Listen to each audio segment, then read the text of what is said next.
तो स्वागत है आपका कम्युनिकेशन सिस्टम के इस दूसरे भाग में। पिछले क्लास में खत्म नहीं कर पाए थे हम लोग, तो आज थोड़ा सा इसके ऊपर और चर्चा कर लेते हैं। और मैंने आपसे एक बात कही थी, मुझे उम्मीद है आप लोग सब भूल गए होंगे वो बात। क्या कही थी? क्या कही थी बताइए, मुग्धा बताओ क्या कहे थे। अभी बोले कि सर कुछ कहे भी थे, अब तो बहुत कुछ कह देते हैं। क्या कहते हैं? हाँ, पिछले 5-10 साल के 10 साल का मैंने कहा था, 10 साल के क्वेश्चन अभी मैंने शायद लाया नहीं क्या, वो उसमें मेरे पास वो भी था, चैप्टर वाइज उसमें दिया हुआ है। ठीक है, नहीं आया है, ऐसे कैसे नहीं आया है? 2016 में भी आया है, 15 में भी आया है, आया है, क्वेश्चंस हैं। ठीक है, तो आप चैप्टर वाइज निकाल लीजिए और उसको पूरा अपना एक नोट्स में ऐड कर दीजिए। आपको ये एक सीट मिला है प्रिंसिपल ऑफ कम्युनिकेशन का, ठीक है, ये आपको भेज दिया जाएगा अभी ग्रुप में, या इसको प्रिंट करके मैं दिला दूंगा। आसान क्वेश्चंस का, जेईई मेंस के कुछ क्वेश्चंस का ये सीट है। कम्युनिकेशन सिस्टम में बात करें तो पिछले क्लास में हम लोगों ने लिख दिया था कम्युनिकेशन सिस्टम होता क्या है। कम्युनिकेशन क्या है? एक एक्ट है ट्रांसमिशन ऑफ पावर का। आज मैं डेफिनेशन वाइज सब कुछ लिख देता हूं ताकि आपको नोट्स बनाने में सुविधा हो। हालांकि ये एक पीडीएफ भी है, ये पीडीएफ आपको मिल जाएगा। तो पहला हम लोगों ने डिस्कशन लिखा था कम्युनिकेशन सिस्टम है क्या। तो कम्युनिकेशन क्या है? Act of transfer of information, act of transfer of information. अब मेरे साथ आज डेफिनेशन लिखते रहिए, मैं सिर्फ कीवर्ड यहां पे लिखते चलूंगा। दूसरा हेडिंग डालिए टाइप्स ऑफ कम्युनिकेशन,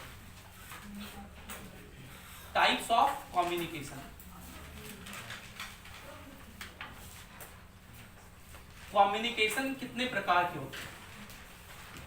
तो दो टाइप होता है। एक को हम लोग बोलते हैं पॉइंट टू पॉइंट कम्युनिकेशन, एक को बोलते हैं पॉइंट टू पॉइंट कम्युनिकेशन,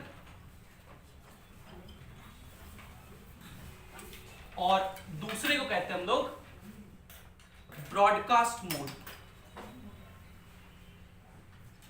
दूसरे क्या बोलते हैं? Broadcast mode.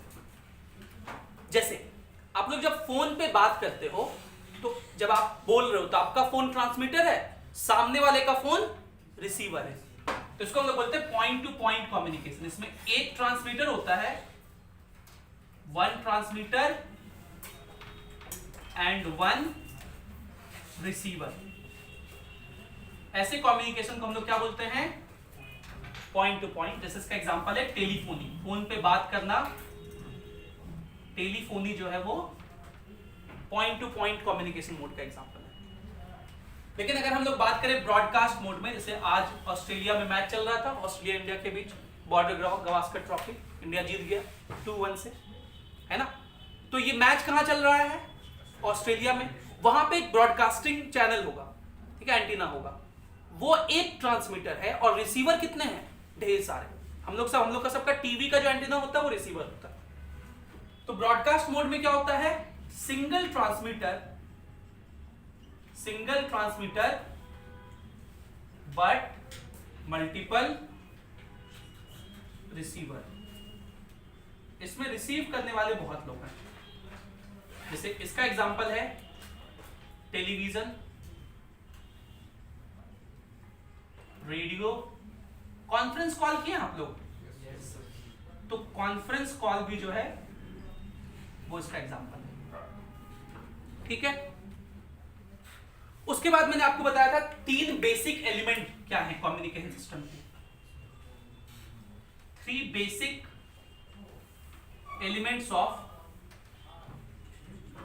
Communication system.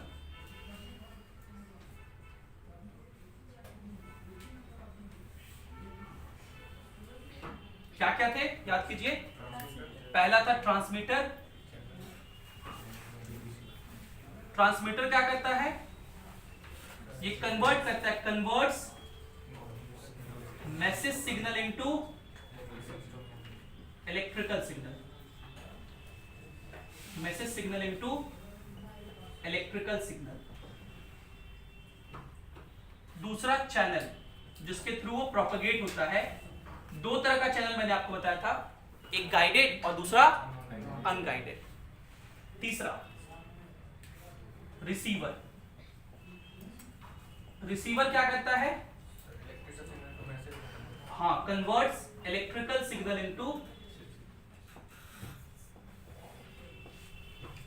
Into message.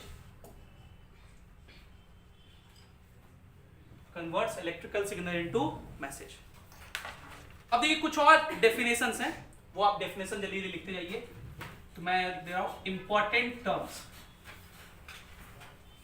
Important terms NCERT में लिखा हुआ है इस पहला टर्म लिखिए ट्रांसड्यूसर। ट्रांसड्यूसर, ये मैंने आपको बताया था ट्रांसमीटर का ही एक पार्ट होता है, सेंसर भी कहते हैं इसको। क्या कहते हैं? सेंसर।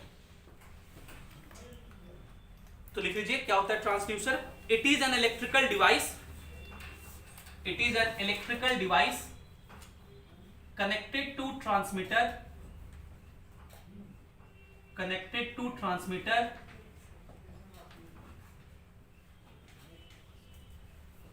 which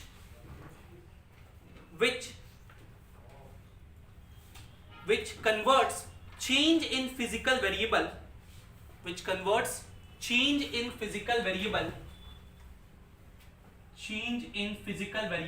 मैंने आपको मीनिंग समझाया था फिजिकल वेरिएबल का। जैसे प्रेशर हो गया, ब्रैकेट में लिख सकते हैं pressure, temperature etcetera, into corresponding electrical signal, into corresponding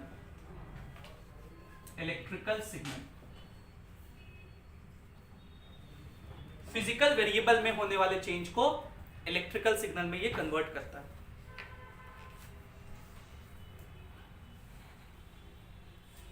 ठीक है, अगला टर्म लिखिए दूसरा इलेक्ट्रिकल सिग्नल।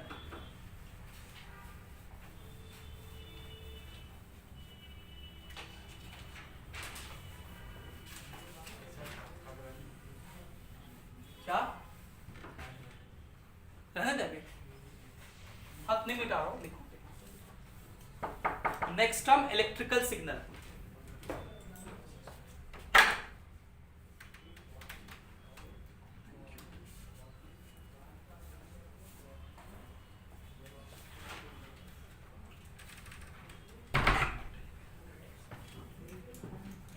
थर्ड टर्म लिखिए इलेक्ट्रिकल सिग्नल।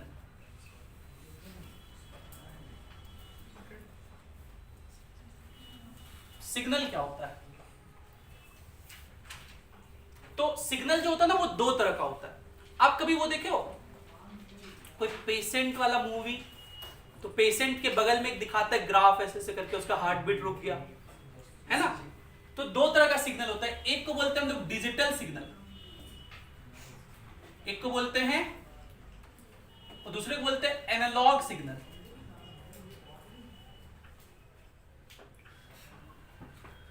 कम्युनिकेशन में डिजिटल सिस्टम्स में मीनिंग ये होता है डिजिटल सिग्नल का कि ये 0 और 1 में होगा। किसमें होगा?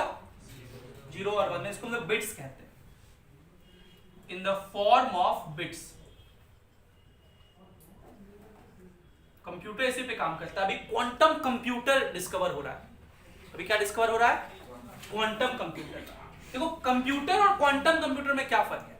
जैसे नॉर्मल फिजिक्स और क्वांटम फिजिक्स में क्या फर्क है। तो क्वांटम फिजिक्स ये मानता है कि एक ही समय पर एक ही चीज दो जगह, दो पोजीशन में हो सकता है। आपको ये थोड़ा सा एब्सर्ड सा लग रहा होगा, लेकिन इसके लिए उसमें एक क्रोनोलॉजी दिया जाता है। इसको हम लोग श्रोडिंजर्स कैट कहते हैं। श्रोडिंजर्स कैट, श्रोडिंजर्स एक साइंटिस्ट है, श्रोडिंजर्स प्रोनाउंस करते हैं, श्रोडिंजर्स कैट बोल सकते हैं आप उसको। उसमें क्या है कि आप इमेजिन कीजिए कि एक बॉक्स है और वो बॉक्स बंद है और उसमें एक कैट है और उसमें कोई रेडियो एक्टिव मटेरियल किसी कांच के बॉक्स में है। ठीक है, अब वो कैट को अगर देखा ना जाए बॉक्स के अंदर, तो वो कैट जिंदा है कि मर गया है? कुछ भी हो सकता है। जब तक उसको खोलेंगे नहीं तब तक पता नहीं चलेगा। मतलब वो कैट उसी इंस्टेंट पे जिंदा भी है हम लोग के लिए और मरा हुआ भी है। जब तक खोलेंगे नहीं तब तक एग्जैक्टली पता नहीं चलेगा, क्योंकि कैट ने अगर उस पॉइजन मतलब रेडियो एक्टिव मटेरियल का ग्लास तोड़ दिया होगा तो रेडियो एक्टिव रेज की वजह से मर गया होगा, नहीं तोड़ा होगा तो जिंदा होगा। तो कैट एक ही समय पे दोनों स्टेट में है। इसी तरह जो अब क्वांटम कंप्यूटिंग्स बन रहे हैं उसको वो क्यूबिट्स पे काम करते हैं, मतलब एक ही टाइम पे वो 0 भी ले सकता है और 1 दोनों ले सकता है। अभी के जो कंप्यूटर्स हैं उसमें या तो आप 0 इनपुट दे सकते हैं या तो 1। तो अभी गूगल ने एक कंप्यूटर डिस्कवर किया है, मतलब इन्वेंट किया है, इसको हम लोग बोलते हैं गूगल साइकामोर। ये एक क्वांटम कंप्यूटर है, नॉलेज के लिए याद रखिए, क्वांटम कंप्यूटर है, ठीक है। एनालॉग सिग्नल होता है, इसमें ग्राफ्स होते हैं, with help of graphs. Graphs के हेल्प से जो सिग्नल रिप्रेजेंट किया था उसको हम लोग क्या बोलते हैं, एनालॉग सिग्नल। जैसे आप डिजिटल घड़ी और एनालॉग घड़ी से भी समझ सकते हो, डिजिटल घड़ी में डायरेक्ट टाइम बताता है, एनालॉग घड़ी में सुई के हेल्प से। तो आप इलेक्ट्रिकल सिग्नल का डेफिनेशन लिख लीजिए, ये तो टाइप हो गया, लिख लीजिए।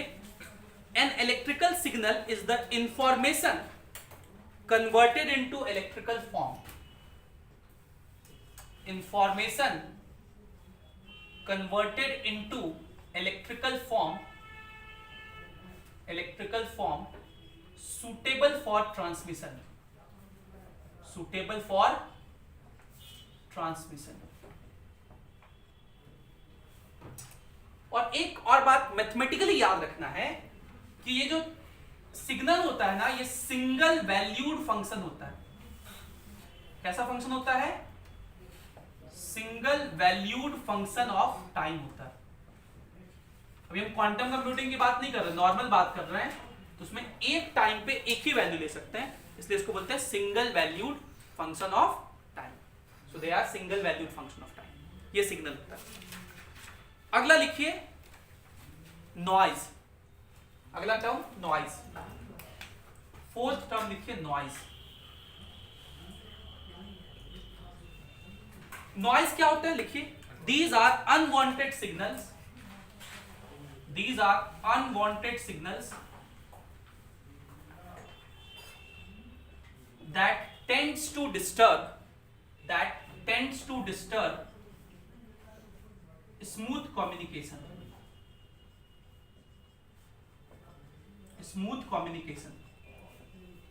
कम्युनिकेशन को जो डिस्टर्ब कर दे उसको हम लोग क्या बोलते हैं? नॉइज। जैसे हम लोग कभी कोई माइक से पढ़ाते हैं तो नहीं, कभी का आवाज निकलता है, कभी फर पुर का आवाज निकलता रहता है, ये सब क्या है? नॉइज है, अनवांटेड सिग्नल है। और नॉइज पॉसिबली कब इंटर करता है? चैनल में। नॉइज कम्युनिकेशन में कब इंटर कर जाता है? चैनल में जनरली, ठीक है। ये लिखिए, फिर हम लोग आगे बढ़ते हैं। चलिए अगले टर्मिनोलॉजी पे आते हैं। अगला टर्मिनोलॉजी लिखिए एटीन्यूएशन। फोर्थ टर्मिनोलॉजी लिखिए एटीन्यूएशन। ये सारे एनसीईआरटी के ही मैं लिख रहा हूं। एटीन्यूएशन, एटीन्यूएशन का जनरल मीनिंग होता है इस वर्ड का अंग्रेजी में लॉस, ठीक है। इस लॉस को क्या बोलते हैं? एटीन्यूएशन। तो होता यह है कि आप ऐसे समझो कि मैं यहां बोल के पढ़ रहा हूं, आप लोग अभी क्लास में बैठे हुए, तो आप लोग सबके पास मेरा आवाज जा रहा होगा, लेकिन आप लोग को बिठा दिया जाए यहां से 5 किलोमीटर दूर और मैं यहां से पढ़ाऊं, आवाज जाएगा क्या? या आप लोग दूर होते जाए, एक दूरी पे कुछ दूरी के बाद आपको कम सुनाई पड़ने लगेगा। तो मैं क्या कहूं कि सिग्नल का जो स्ट्रेंथ है आगे बढ़ते बढ़ते धीरे धीरे क्या हो जाता है? लॉस हो जाता है। इसको ऐसे भी समझ सकते हैं कि नॉर्मल जो हम लोग ये माइक सिस्टम यूज करते हैं, अगर हम माइक रखें, रिसीवर को बहुत दूर रख दें, अमेरिका में रिसीवर रखते हैं तो सुनाई पड़ेगा अमेरिका में। तो एक रेंज होता है, अगला टर्म वही लिखेंगे, रेंज होता है। और क्यों रेंज का कॉन्सेप्ट जरूरी है? क्योंकि धीरे धीरे एनर्जी लॉस होते जाता है। इस लॉस के फेनोमेनन को क्या बोलते हैं हम लोग? एटीन्यूएशन। तो लिखिए it is the process of loss of signal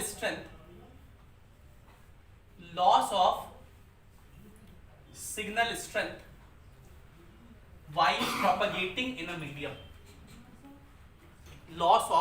signal strength while propagating in a medium.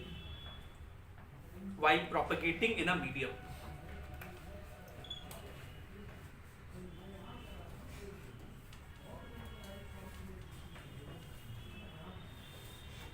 Next लिखिए एम्पलीफिकेशन. वो एक सॉन्ग था, अब मैं तेरा एम्पलीफायर, सुने आप लोग? हाँ. तो एम्पलीफायर क्या होता है? ये देखो उधर दिख रहा है एम्पलीफायर, वो एम्पलीफायर है. एम्पलीफायर क्या करता है? जो लॉस हुआ ना सिग्नल के स्ट्रेंथ को, इसको ये बढ़ा देता है. एम्पलीफायर भाई एनर्जी लॉस हो रहा है तो वो एनर्जी बढ़ा दे रहा है, मतलब एम्पलीफायर एनर्जी दे रहा है. तो एम्पलीफायर के पास खुद से एनर्जी कैसे आता होगा?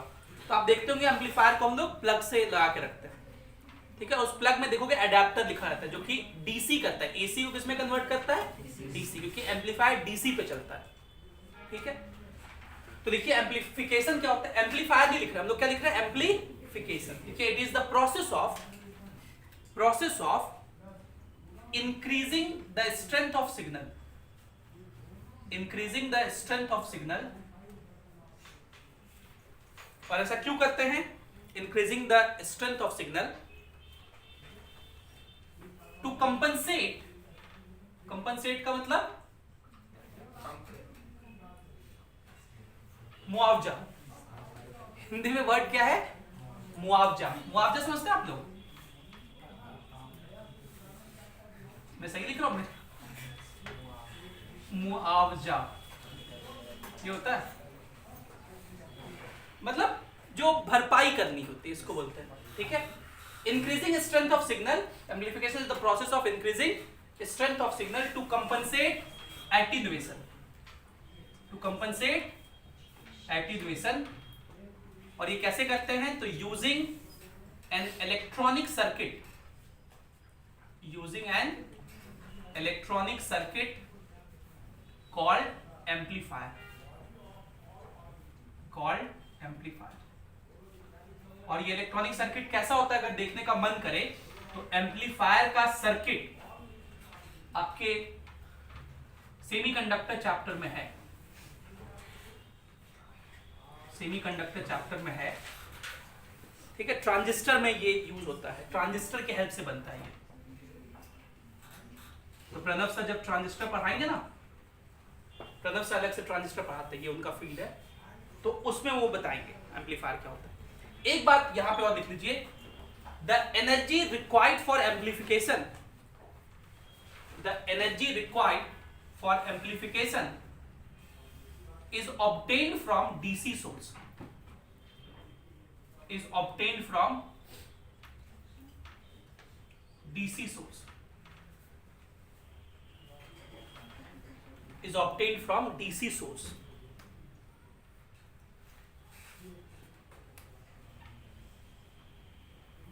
Is obtained from DC source. अगली बात यह है कि एम्पलीफिकेशन हम लोग कहां करेंगे? कहीं भी कर सकते हैं, जहां पे भी आपको लगे कि सिग्नल का स्ट्रेंथ कम हो गया है, आप वहां पे एम्पलीफिकेशन कर सकते हैं. तो देखिए अगला पॉइंट इसके नीचे just, amplification is done, amplification is done at a place between source and destination. Amplification is done at a place, तुम लिख का नहीं रहा है जी, सर यहां लिखा हुआ कॉपी में लिख. Amplification is done at a place between source and destination.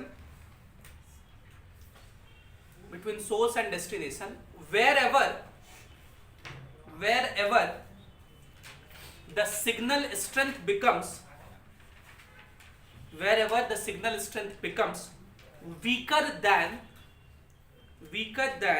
required strength. Signal strength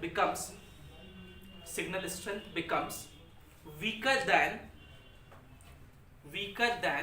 required strength. Signal strength becomes weaker than required strength. बेटा ही खाएगा इधर का. weaker than required strength. अगला लिखिए रेंज. 6 लिखिए रेंज. रेंज अभी मैंने आपको कहा ना कि एक ट्रांसमीटर है तो रिसीवर कहीं भी नहीं रख सकते. एक दूरी होगा, मैक्सिमम दूरी होगा जिसके बीच वो काम करेगा, इसको रेंज कहते हैं। देखिए range, it is the largest distance between source and destination.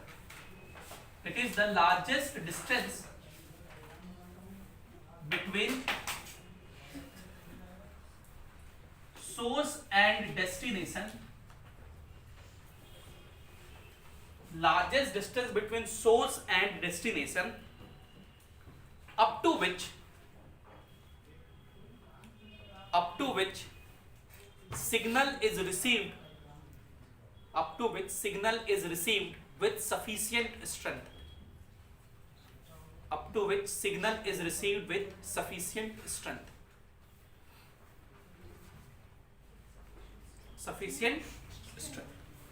Next, bandwidth.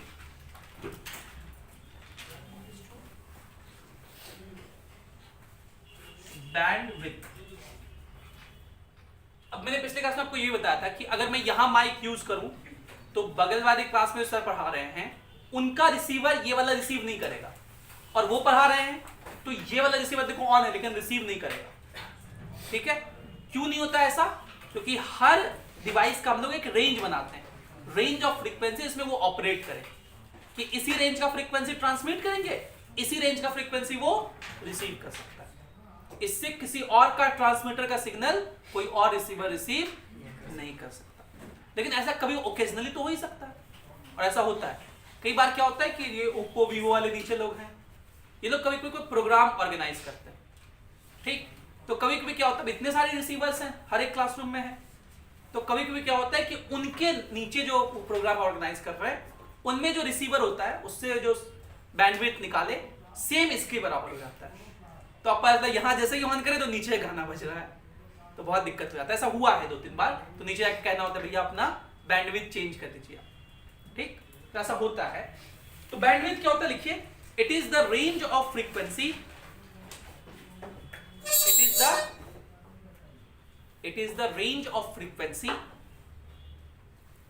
range of frequency over which an electrical equipment operates.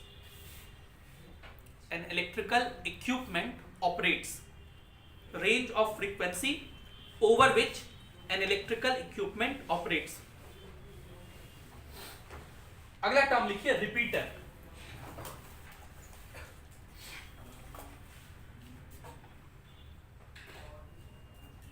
मैं इसलिए लिखा रहा हूं ना कि हो सकता है कल को वो डेफिनेशन पूछ दे, एक बार पूछे हैं इसलिए रिपीटर, और बोर्ड में तो आएगा ही, इसलिए बोर्ड के लिए तो इंपॉर्टेंट है जिन लोग को बोर्ड लिखना है। रिपीटर लिखिए, अ repeater is a combination of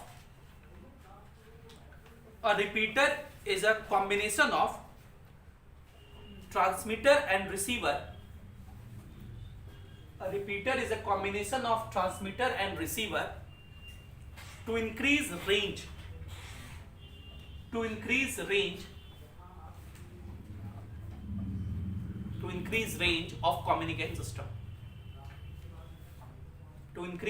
of communication system. फिर से बोलें, A repeater is a combination of transmitter and receiver to increase range of communication system. जैसे मान लो मुझे यहां पे पढ़ाना है और मैं चाहता हूं कि अमेरिका तक का लोग सुन सके, हम क्या करेंगे, यहां पे एक ट्रांसमीटर रखेंगे, ये ट्रांसमीटर का सिग्नल जहां तक जा सकता है वहां पे एक रिसीवर रखेंगे, ठीक है, उसी रिसीवर, वो रिसीवर कहां तक सिग्नल भेज सकता है, वहां पे एक नया ट्रांसमीटर रख देंगे, वो रिसीव करेगा, फिर उस ट्रांसमीटर के कॉरस्पॉन्डिंग दूसरा रिसीवर से दूर रखेंगे। ऐसा बहुत सारा देखिए रेंज क्या कर सकते हैं हम लोग, बढ़ा सकते हैं, समझ गए ना। इसको हम लोग क्या बोलते हैं, repeater, combination of transmitter and receiver. अगला पॉइंट जो सबसे इंपॉर्टेंट है, मॉड्यूलेशन। सबसे इंपॉर्टेंट अगर एक कोई टॉपिक है कम्युनिकेशन सिस्टम में, वही है यही मॉड्यूलेशन। इसी से क्वेश्चन घुमा फिरा के इधर उधर पूछे आते हैं। तो मॉड्यूलेशन क्या होता है, पहले ये डेफिनेशन लिख लीजिए। It is the process of imposing imposing, IMPOSING, imposing high frequency carrier wave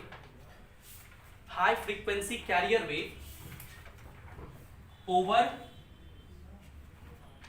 imposing high frequency carrier wave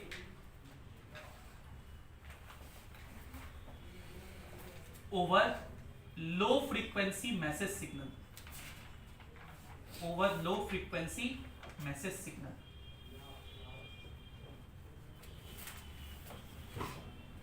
जो हम लोग बोलते हैं ऑडियो, उसका फ्रीक्वेंसी क्या होता है, बहुत लो होता है, उसके ऊपर हाई फ्रीक्वेंसी कैरियर वेव को हम लोग इंपोज करते हैं और इस प्रोसेस को मॉड्यूलेशन कहते हैं। और मैंने आपको सिखाया था कि क्या जरूरत है मॉड्यूलेशन का, क्यों नीड था, तो 3 फैक्टर बताए थे, याद है? बताओ वो 3 फैक्टर क्या कहते हैं? पहला साइज ऑफ एंटीना, याद है? दूसरा फैक्टर क्या था? क्रॉस कनेक्शन, और तीसरा पावर रेडिएटेड बाय एंटीना, तो ये 3 कारणों के वजह से हम लोग, उसको हमने एक्सप्लेन किए थे पिछले क्लास में, इसलिए अभी नहीं कर रहे। इन 3 कारणों की वजह से हम लोग मॉड्यूलेशन करते हैं, ठीक है?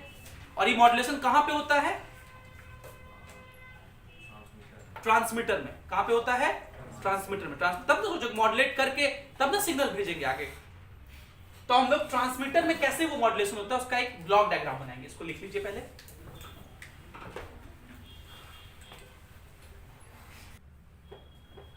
तो अब आ जाइए टाइप ऑफ मॉड्यूलेशन पे। 4 टाइप के होते हैं इन जनरल। पहला होता है एम्पलीट्यूड मॉड्यूलेशन, दूसरा फ्रीक्वेंसी, तीसरा फेज, चौथा पल्स। ये 4 टाइप के नाम आपको याद रखते हैं। हम लोग को डिटेल में किसके बारे में पढ़ना है? एम्पलीट्यूड मॉड्यूलेशन में। यही डेफिनेशन 2015 या 16 में आ गया था जेईई मेंस में।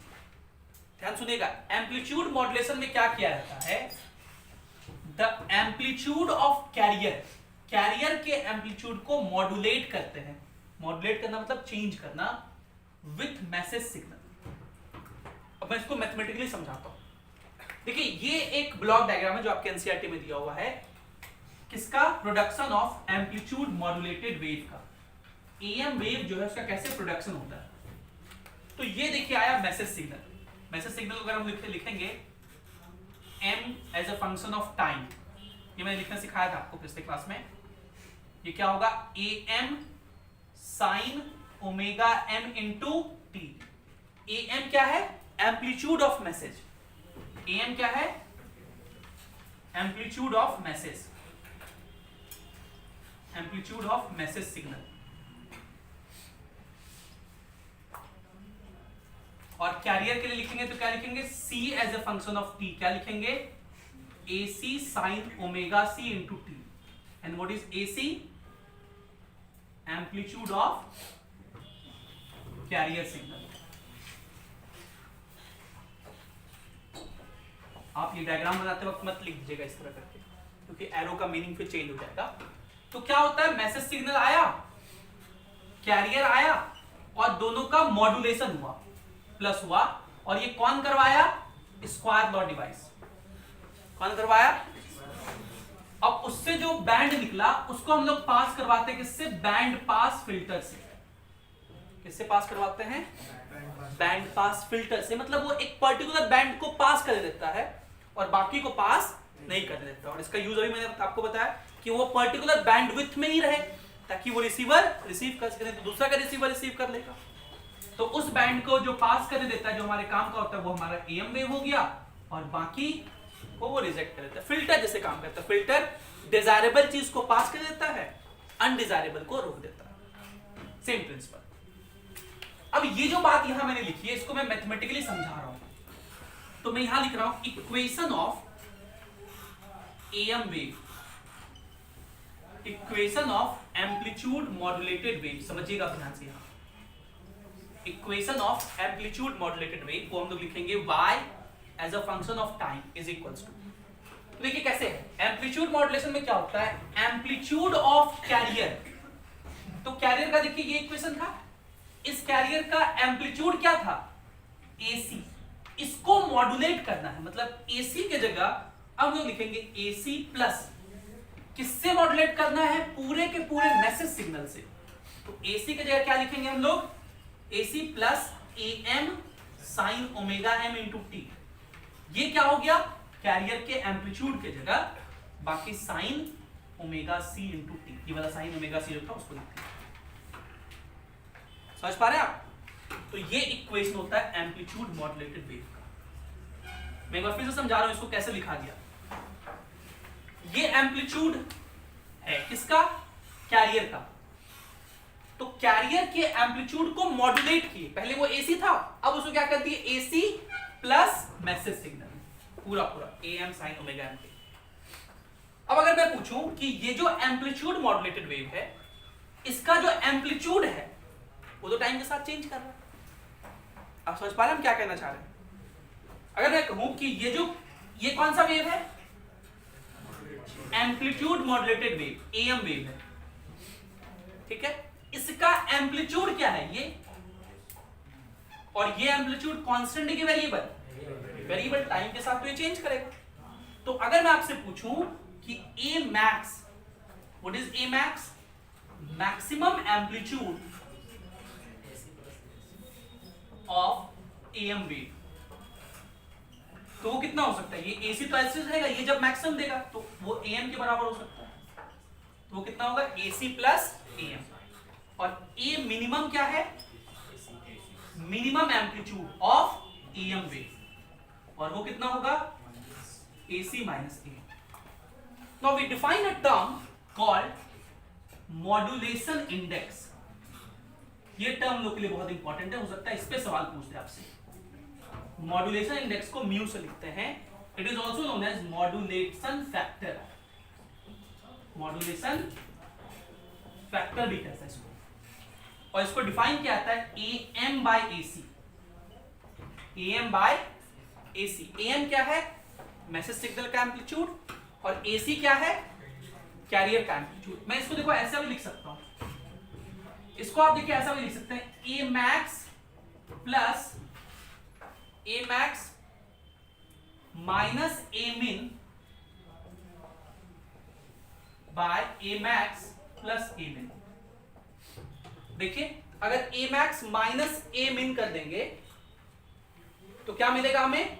2 टाइम्स ऑफ AM, और नीचे जब A max plus A min कर देंगे तो 2 टाइम्स ऑफ AC, कट के वही हो जाएगा ना। तो ये मॉड्यूलेशन इंडेक्स का फॉर्मूला होता है, वेरी इंपॉर्टेंट याद रखना। A max minus A min by A max plus A min। एक बात और याद रखना है कि मॉड्यूलेशन का वैल्यू हमेशा 1 से कम रखा जाता है। म्यू हमेशा 1 से कम रखा जाता है। क्यों? To avoid distortion. To avoid distortion, ताकि डिस्टॉर्शन ना हो। And what is distortion? कभी आप लोग फोन पे बात करते वक्त ऐसा हुआ है कि कट कट के आवाज आ रहा है भाई? उसको हम लोग डिस्टॉर्शन कहते हैं। तो डिस्टॉर्शन तभी होता है जब म्यू का वैल्यू 1 से ज्यादा हो। ऐसे हम लोग प्रेफर करते हैं कि म्यू का वैल्यू 1 या 1 से कम हो, ताकि डिस्टॉर्शन ना हो। ठीक है, तो आपसे पूछा जा सकता है कि to avoid distortion the value of mu should be, और 4 वैल्यू दे दे म्यू का, 0.75, 1, 1.2, 1.5, तो कौन सा लेंगे? 0.7। ठीक है, अब इस पे छोटे छोटे न्यूमेरिकल पूछे आते हैं। AM दे देगा, AC दे देगा, म्यू पूछ देगा। NCERT में है कुछ न्यूमेरिकल्स के ऊपर। A max दे देगा, A min दे देगा, पूछ देगा। ठीक है, तो वो कर लेते हैं आपको। इसको लिखिए,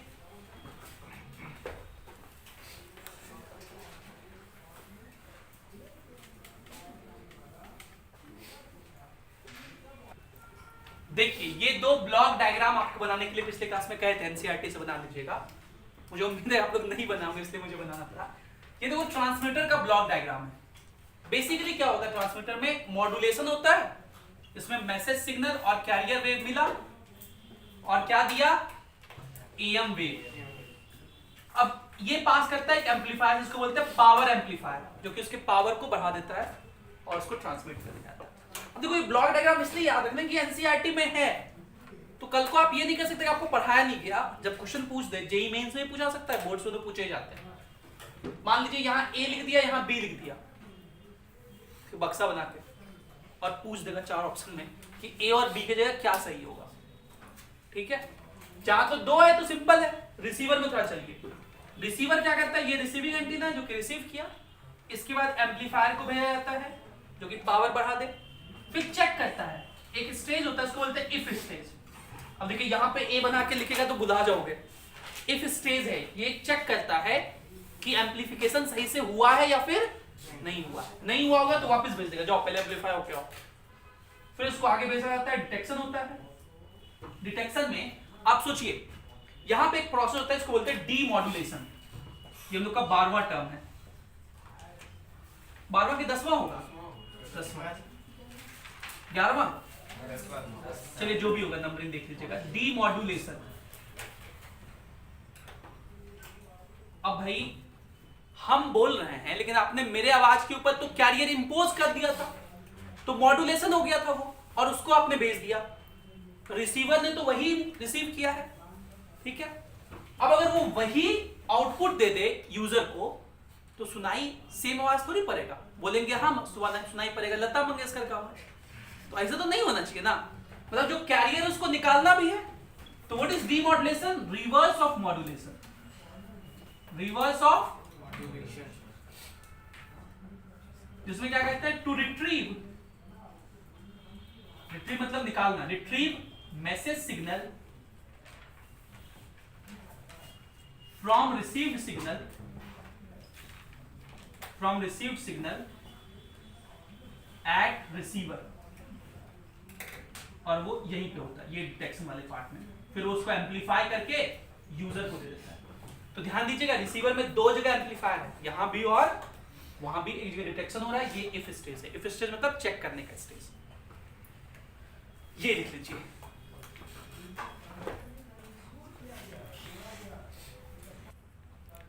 चलिए एक पॉइंट और डिस्कस करना था, एक आपके एनसीईआरटी में ना टेबल है, मैं वो टेबल बोल दे रहा हूं, आप लोग बना लीजिएगा। हालांकि ये पूछेगा नहीं कि किसका फ्रीक्वेंसी रेंज किस रेंज में होता है। एएम वेव का होता है 540 से 1600 किलोहर्ट्ज में, एफएम का मैंने बताया था 88 से 108 मेगाहर्ट्ज में होता है, टेलीविजन का इसी तरह शब्दों का देख लीजिएगा। एक लास्ट टॉपिक कर लेते हैं, propagation of EM wave. EM wave कैसे प्रोपगेट करते हैं, इसको लिख लीजिए थोड़ा सा, प्रोपगेशन ऑफ ईएम वेव। इसमें 3 मोड है। पहला मोड का नाम है ground wave propagation, ground wave propagation, इसको हम लोग सरफेस वेव प्रोपगेशन भी कहते हैं, सरफेस वेव प्रोपगेशन भी कहते हैं। इसमें क्या होता है कि जो वेव होता है वो ग्राउंड सरफेस पर स्लाइड ग्लाइड करके एक जगह से दूसरी जगह तक जाता है। आपको याद रखना है कि कहां यूज होता है, use in am broadcast, am broadcast में इसी का यूज होता है, ठीक है। और ये किस रेंज के फ्रीक्वेंसी के लिए एप्लीकेबल है, तो for kilo hertz to few mega hertz, मतलब किलो हर्ट्ज से फ्यू मेगा हर्ट्ज तक अगर आपको प्रोपगेशन करवाना है तो आप इस वेव मेथड का, मोड का सहायता ले सकते हैं। इसमें वेव सरफेस पे ग्लाइड होकर के एक जगह से दूसरी जगह तक जाते हैं, और इसलिए इसका रेंज बहुत कम होता है, लो रेंज, रेंज बहुत कम होता है, बहुत ज्यादा रेंज नहीं होता। दूसरा जो मेथड है उसका नाम है स्काई वेव प्रोपगेशन। दूसरा मेथड का क्या नाम है, स्काई वेव प्रोपगेशन। इसको हम लोग बोलते हैं आयोनोस्फेरिक रिफ्लेक्शन, तो क्या बोलते हैं, आयोनोस्फेरिक रिफ्लेक्शन। ये यूज होता था एसडब्ल्यू मोड में, एसडब्ल्यू ब्रॉडकास्ट में ये यूज होता था। इसका जो फ्रीक्वेंसी का रेंज होता था फ्यू मेगाहर्ट्ज से 30 टू 40 मेगाहर्ट्ज। इस रेंज की फ्रीक्वेंसी को हम लोग यहां से भेजते थे, आकाश में एक लेयर है इसको बोलते हैं आयनोस्फीयर, और उन आयन से ये टकरा करके यहां आ जाते थे, तो रेंज थोड़ा ज्यादा था इनके कंपैरिजन में। ये कौन सा फ्रीक्वेंसी होगा, इस रेंज का। अगर इससे ज्यादा फ्रीक्वेंसी, अगर फ्रीक्वेंसी 40 मेगाहर्ट्ज से ज्यादा ले लोगे तो ये क्या कर लेगा, पेनिट्रेट कर देगा, पेनिट्रेट्स आयनोस्फीयर, तो रिफ्लेक्शन नहीं होगा, पेनिट्रेट्स आयनोस्फीयर। इन दोनों से ज्यादा तीसरा हम लोग के लिए इंपॉर्टेंट है, जिसका नाम है लाइन ऑफ साइट कम्युनिकेशन।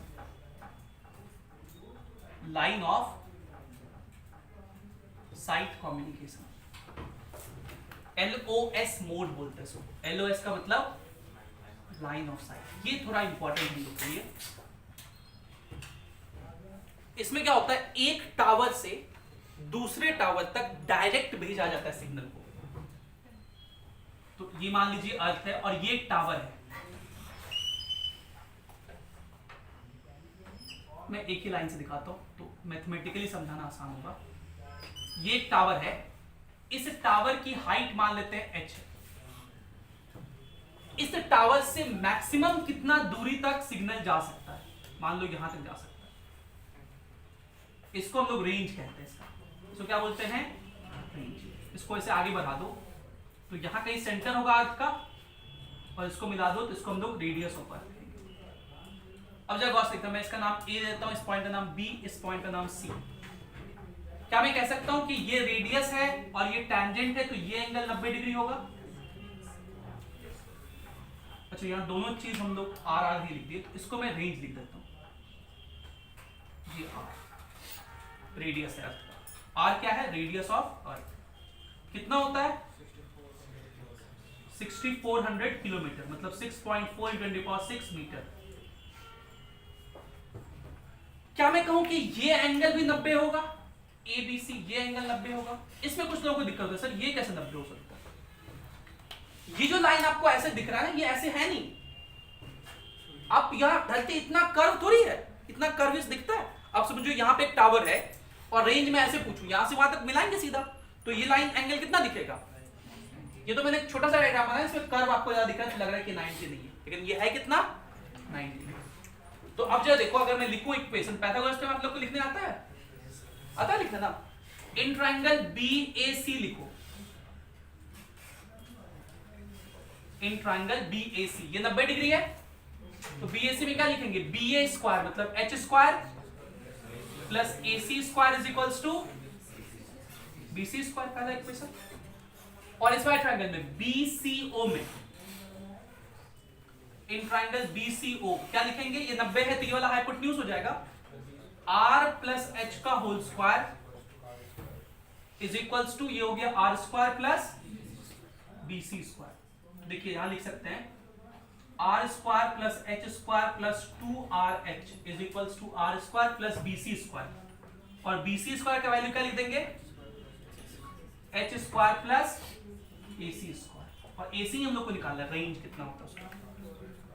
तो देखो आप ये R स्क्वायर H स्क्वायर से R स्क्वायर कर दिया, तो AC कितना हो जाएगा, √RH, इसी को रेंज कहते हैं। मतलब किसी भी टावर का रेंज कितना हो सकता है, √2RH, 2 into radius of earth into उसका height, and you can see this range is directly proportional to root of the height। मतलब हाइट जितना ज्यादा करोगे ना, उतना रेंज बढ़ते जाएगा। अगर हाइट को 4 गुना करोगे तो रेंज दुगुना बढ़ेगा। अब देखो जितना इसका रेंज है, मान लो ये ट्रांसमिटिंग टावर है, इतना दूर तक वो भेज सकता है। इसी तरह रिसीविंग टावर के रिसीव करने का भी रेंज होगा, ठीक है। दोनों को मिला देंगे तो इतने दूर पे भी अगर रखोगे रिसीविंग टावर ट्रांसमिटिंग टावर को, तो कम्युनिकेशन हो जाएगा। तो अगर हम कहें कि मेरे पास 2 टावर है, मैं मिटाना पड़ेगा मुझे थोड़ा सा, मैं इसको मिटा दे रहा हूं पहले वाले को। और अगर इसी में बात करें तो एक फॉर्मूला और बनता है कि मान लीजिए ये अर्थ है और इस पर ये एक टावर है जो कि ट्रांसमिटिंग टावर है, तो ये कितने दूर तक सिग्नल को भेज सकता है, maximum √2HT into R, H suffix में T लिख दी, मतलब हाइट ऑफ ट्रांसमिटिंग टावर। और जहां तक ये भेज सकता है मैक्सिमम, अगर वहीं से ये जो रिसीविंग टावर है इसका रेंज शुरू हो जाए रिसीव करने का, ये HR है रिसीविंग टावर है, तो इसका रेंज कहां तक हुआ रिसीव करने का, √2 2HR इंटू आर। तो इतना मैक्सिमम डिस्टेंस हो सकता है डी मैक्स। कितना हो जाएगा formula? √2HT into R plus √2HR into R. So this is the maximum distance for LOS mode. Maximum distance for satisfactory communication. Satisfactory मतलब ठीक ठाक से, धूमधाम से, in LOS mode, line of sight mode. इस पे सवाल पूछे जाते हैं। और ये जो मैंने डेरिवेशन करवाया ना, ये स्कूल वाले जाने के लिए, बच्चों के लिए, क्लास 12 बोर्ड के लिए बहुत इंपॉर्टेंट है, और जेईई मेंस नीट के लिए ये फॉर्मूले इंपॉर्टेंट है। एक ये, दूसरा ये। अच्छा देखो, इस पे ना बहुत तरह के सवाल बन सकते हैं। जैसे एक सवाल मैंने आपके सीट में दिया है, ऐसा कि मान लीजिए एक टावर है, ठीक है, इमेजिन करो ये एक टावर है, मैं ही एक टावर हूं। तो अगर मैं एक टावर हूं तो मैं कितने पॉपुलेशन को सिग्नल दे सकता हूं या उनका सिग्नल रिसीव कर सकता हूं, ये एक सवाल है। अब देखिए, सोच के आपको लग रहा होगा कितना खतरनाक सवाल है, लेकिन इसमें कैसे अप्रोच होगा। अगर मान लो मेरा टावर का हाइट h है, तो उसका एक रेंज होगा इधर, एक दूरी तक, वो कितना होगा रेंज? √2R into h। और इस रेंज को अगर रेडियस माना जाए और इस टावर को सर्कल, तो पूरा जो एक सर्कुलर एरिया बनेगा, उतने एरिया में सिग्नल रिसीव हो सकता है। तो पहले मैं एरिया ऑफ सर्कल, पहले रेंज निकाल लूंगा, फिर क्या निकाल दूंगा? पाई आर स्क्वायर, और आर की जगह क्या होगा? रेंज। आर की जगह क्या होगा? रेंज। तो इसका स्क्वायर मतलब 2RH। तो 2 पाई RH, बेसिकली एरिया कितना हो जाएगा?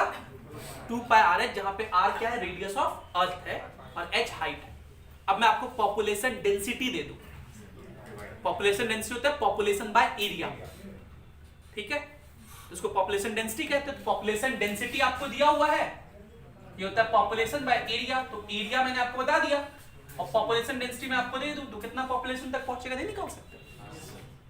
ऐसे क्वेश्चंस पूछे गए हैं, ऐसा क्वेश्चन आपके सीट में है भी, तो सीट बनाइए। और इसी के साथ वक्त आए कहने का कि इति श्री रेवाखंडे कम्युनिकेशन सिस्टम समाप्त। Thank you for being with us, have a great day.